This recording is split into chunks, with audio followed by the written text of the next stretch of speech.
Hey everyone, Melody here, and it's Friday again, so you know what that means, especially after me posting on Instagram this photo. This is me walking down the hallway in Chicago, about to head to the second round of auditions for American Idol. Basically what has happened is a couple days ago, the American Idol finale happened and the winner was chosen and everything, so I figured since it's over, I think it's okay for me to go ahead and share this. I've been super quiet about it. I don't think I even really told anyone when it was happening. And this all took place a year ago. What people don't really realize about American Idol and the Four and just shows like that is they have the auditions like a year before you see what's in front of you. The whole process is super long. It's not just you walking into a room in a hotel or whatever and standing before the celebrity panel. There's a lot of stuff that leads up to that. And so a bunch of y'all kind of wanted to hear my story of my experience with that. And so here I am. Let's do this. Alright, so in June of 2017, I received an email from, I'm not going to name any names actually, I'm just going to say I received an email from one of the people who are very influential in American Idol. And basically he was saying, I've seen some of your covers and I would love for you to come and audition for our show since it's coming back on ABC. I actually kind of considered not doing it at first, but then my parents and my boyfriend, they were like, you should go for it. You should try it out just to see and just to experience it. And it was quite the experience. So I went to the first round of auditions on August 22nd, I think. It was like the end of August, and we went to Pittsburgh, and basically what had happened with American Idol is they wanted to invite, I don't know if they've done this before, but they invited people in based on like social media and stuff like that. And so they had two separate lines there when I got to the square that we were having the auditions at. So there was this long line of people coming there for the public auditions, but then I was told to go to a separate line for people that they had called in. So I went over there and they lined us up in 4 different rows after we had signed a bunch of papers. And then we would walk up to these little tents and there would be someone sitting in the tent, and we would walk up, sing our song, and they would give us a golden ticket and we would go from there. So the first tent that I went to, there was a man there and they would call up 4 of us at a time. So they would point at us and say, go, okay, point at us, go, point, go, point, go. And so I was the last person of the 4 to sing. And only 2 of us made it through. So 2 went home, 2 made it through, and something that they had told me when I was standing there and singing was that I closed my eyes too much because I'm not a performer, guys. I worship, and I had chosen one slow song and one kind of upbeat fast song. I did Fly Me to the Moon and Let Me Play. Yeah, so I did that one, classic, of course, and I did Unsteady. So that was like very emotional and everything, and I guess I closed my eyes too much. So that was the only thing that they really pointed out that I needed to work on, was connecting with my eyes. But I made it through, and immediately they took us over to a different tent where we would sit down and they would take a bunch of information from us and just ask us like what city we could come to next, because we would go from city to city for different rounds of auditions before we'd even get to the television stuff. So they had me stand in front of a camera that was supposedly recording, but a lot of us thought that the camera was actually live streaming it back to a hotel room where the executive producers were staying across the street. So anyways, I was told to tell my name, where I'm from, what I do, and to sing, and to connect with the camera like I would with the audience.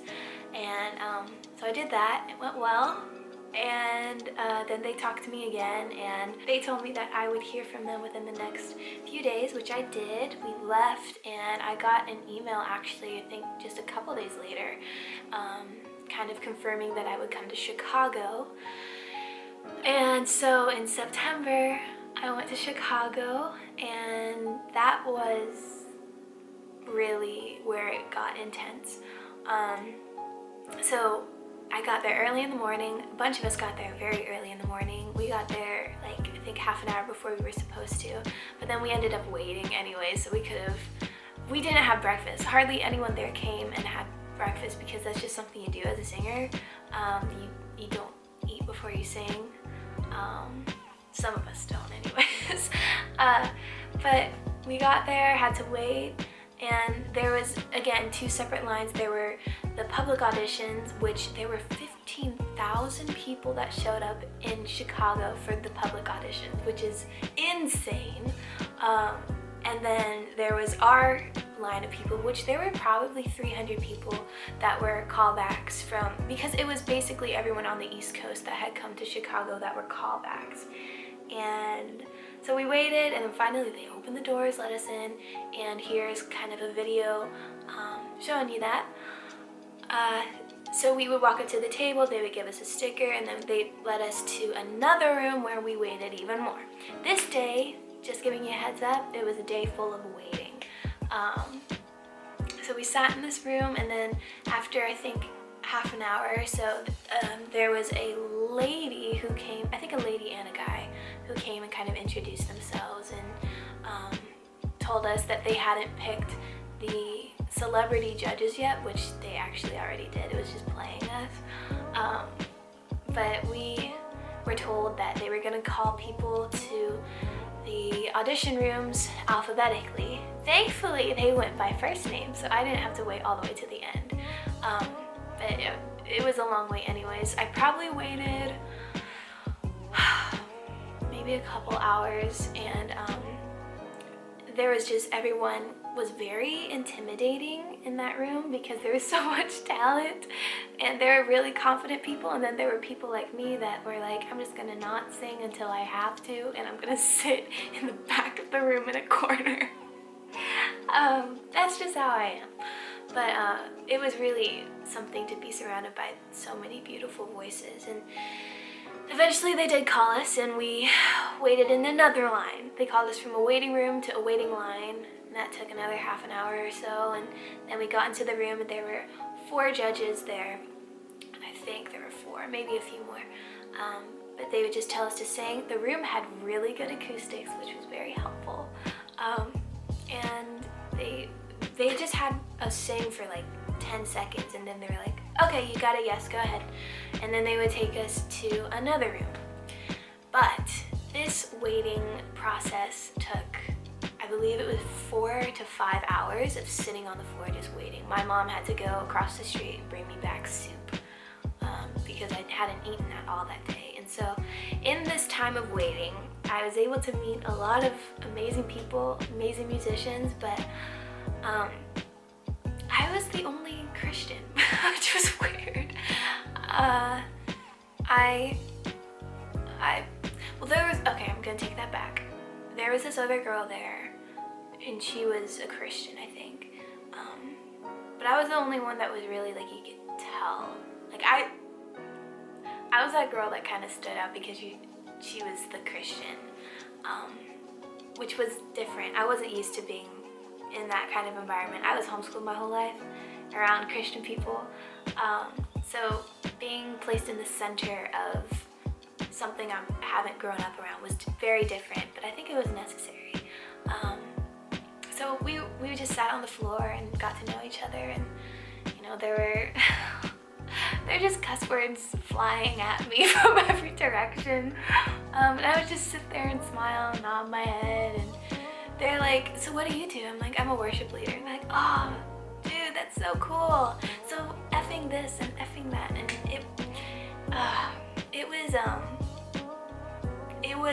it woke me up. It definitely woke me up. And it made me feel a lot of things. I'm the type of person that picks up a lot of stuff spiritually, and I definitely was picking up a lot of stuff in that room. But finally the time came for us to go in, and we would go in one by one at this point. And we would walk in, and there would be the executive producers. This was still not even the celebrities, this was executive producers, and they were the ones that really would determine if you were going to be on the show or not. So we would go in, and the person would sing, and then they would give them either a maybe or a yes. And they would come out, if they got a yes, they would come out with a golden ticket, and they would go across the hall to a different room. There were very, okay, it was kind of even. There were a lot of people who got told maybe, but then there were quite a few people who got yeses. No, I'm not gonna say that. I was about to say something, but I'm not gonna say that. So it came to be my turn to go in, and I walked into the room with my guitar.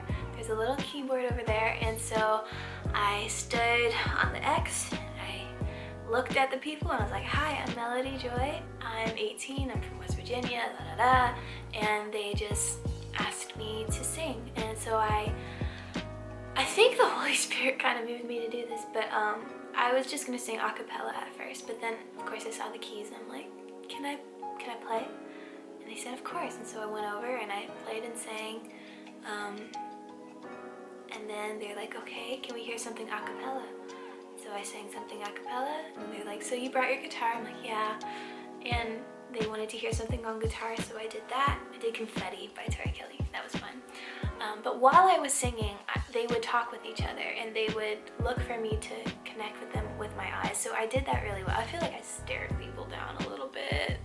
But that was very important to them, that I didn't get lost and would shut my eyes so much. So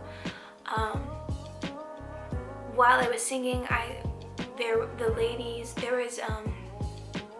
the two ladies, they were British, and there was one American lady who was kind of the head of everything, and then there was a British lady there, which was interesting. And they would talk with each other, and they would say like, oh, she has a pretty voice, yeah. So the time came for their decision to be made, and I did not know what to expect. And so they said that they got a golden ticket ready, and they said, so this is a maybe, and they're gonna take care of you across the hall. And I was like, maybe? Because she was handing me a golden ticket, and the only people that I had known about that had gotten golden tickets were the people that said yes, that had gotten a yes. And so to receive a maybe and a golden ticket at the same time, it was very confusing, but I received it, and I said thank you, and I walked out, and everyone was cheering, and I was like, oh, okay, I don't know if I actually made it, guys, in my head. So I just walked immediately across the hall, not even making eye contact with people. And they were like cheering on and everything, but I walked into the other room, and there was a guy there that we were standing in line together beforehand, and I was like, I just got a maybe and a golden ticket. And he's like, I did too. So apparently they were doing that, confusing us. But we went through the whole process of singing in front of a camera to get it recorded. And then they would interview us. We walked into a different room. They took pictures, videos, and then walked us to a different room where we would sit at a table with a lady, and they would take up all kinds of stuff that would be like TV worthy. Like, have you ever had a trauma in your life, or do you know anyone that is close to you that has had trauma? How have you come into music? Just everything that would get ratings. So I kind of shared my story, and then it was finished, and she said that I would get another email within a few weeks. So I went to my sister's in Wisconsin, and then we came home and kept waiting. And I actually knew some people inside of American Idol, so I contacted them like, hey, I haven't heard from anyone. They said I was going to, and I got a golden ticket, but then they said maybe. So can you just figure out, I just want to answer at this point, because I have other things I need to plan in my life instead of waiting on American Idol. And so I never heard back from them. Never, to this day. And that kind of bothers me a little bit, but that was something I just had to let go. And another thing that happened was while this all was happening, when I was being contacted by American Idol, the Four actually contacted me as well, and they were all over me. They wanted me to send videos, so I sent videos, and apparently the executive producers were in love with me and they really wanted me on the show, but then they just disappeared too. And so at the end of it all, it was probably like 6 months of trying to do auditions and stuff and trying to see if this is really what the Lord wanted me to do. This is the path that He wanted me to take. And it all started with 2 shows being super interested in my voice. And then a few months later, they just disappeared and they didn't want anything to do with me. So that was really confusing. But I learned a lot. And I learned a lot about my voice, not just my literal voice, but like who I am and what I stand for and where I belong. Sitting in that room and just being surrounded by a bunch of people who don't know the Lord or don't even care to know the Lord, that was, it was difficult. It was because it's not exactly the place that you can do much to be a witness other than just letting the light of God shine out of you through your kindness. And so I was glad I was able to do that, but I don't want to spend the rest of my life sitting in the middle of that and not being able to express myself. That's something that I learned, is that everyone else can express themselves unless you are religious. And that's when you become the outcast. So I learned a lot in that journey. I learned a lot about music and the music industry, and I'm really grateful that it didn't work out, because in the time from walking away from that to now, so many things have happened, like this and like this and like this, and I'm just really grateful for where the Father has taken me since that day of just accepting that American Idol and the Four isn't going to be part of my life, and that's okay. And I think that's how it is a lot of times in our day-to-day lives, is we experience things. We might be going into a season that we kind of have an idea, we might think we know, but then He leads us right back out of it just to prove that we know nothing. And it's okay. It's okay not to know what's coming. It's okay to let go of things and to just let Him take full control. Because when you do that, that's when you just get left in awe by everything that He could ever do. And that's pretty much my story of my experience with American Idol and a little bit with the Four, and it's okay. It's okay that it ended the way it did, and by the end of it, my motto was, and if not, He is still good. Because He's proven Himself faithful in every season, no matter how short the season might be or how long and difficult it might be. There's always something to learn every single day, and we just have to open our eyes to see it and learn to look at life through His eyes. And that's a beautiful journey. That's all for today, guys. I hope that you've enjoyed this video. If you're gonna try out for American Idol or anything, I hope that this kind of gave you a little bit of a inside look at things, just so that you know what you're walking into. Best of luck. But if you just wanted to watch this and hear my story, thanks for listening. I'm really happy that I'm able to share these moments with you and share my story with you whenever things like this happen.